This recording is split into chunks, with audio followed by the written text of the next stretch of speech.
Влязах в политиката общо взето случайно. Винаги съм си мислил, че ще бъда обществено ангажиран човек, но не съм си представил никога, че ще бъда номиниран за депутат и водач на листа.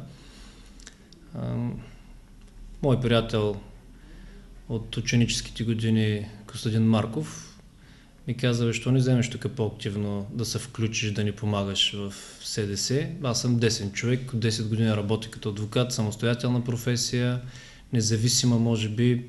Свободните професии са олицетворение на дясно мислещите хора, хората, които сами си създават продукта, сами си началници, олицетворение са на независимостта и свободата.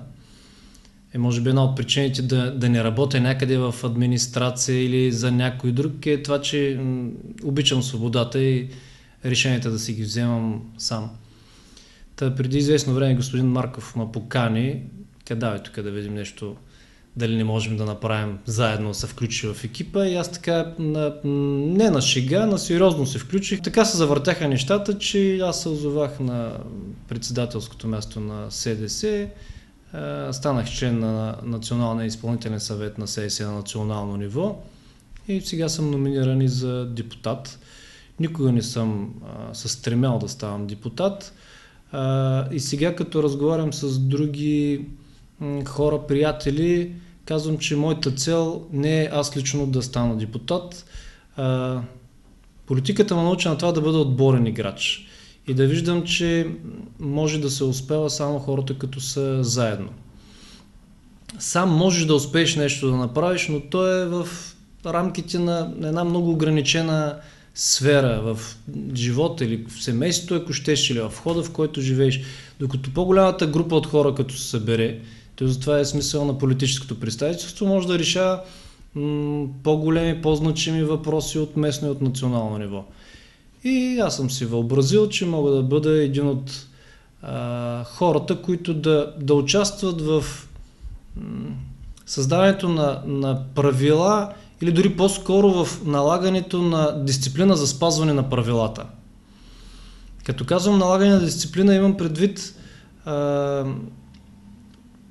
правилата, които са законово регламентирани и не само. И чисто моралните, човешките и така нататък. В такъв аспект, като ако щете най-елементарното, като видиш някой да ходи по улицата и си фърли фаса, да изградим такова общество, че това да не се случва. Да не си хвърлят хората фасовите по улицата или да си залепва дъвката на звънеца. Някакви такива неща, които на пръв поглед са детски, но съм виждал големи хора да го вършат.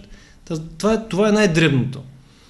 И оттам започват и големите неща, като тръгнеш през административното обслужване, през начина, по който се разходват публичните средства и така нататък. Темата е много обширна, но причината да се захвана с политиката е, че вярвам, че с приятелите, които имаме, организацията, в която членувам, можем да допринесем за промяна на правилата и спазването им, в резултат на което ще живеем по-добре. Значи има такива местни проблеми, които са характерни за определено място, изключително. Има местни проблеми, които са характерни за почти цялата страна, има и такива, които са национални. Един от основните проблеми в града е екологията. Той не се нуждае от някакво разясняване този проблем. Имаше референдуми в областта, хората казаха какво е мнението за една тръба, дето ще минава от тук.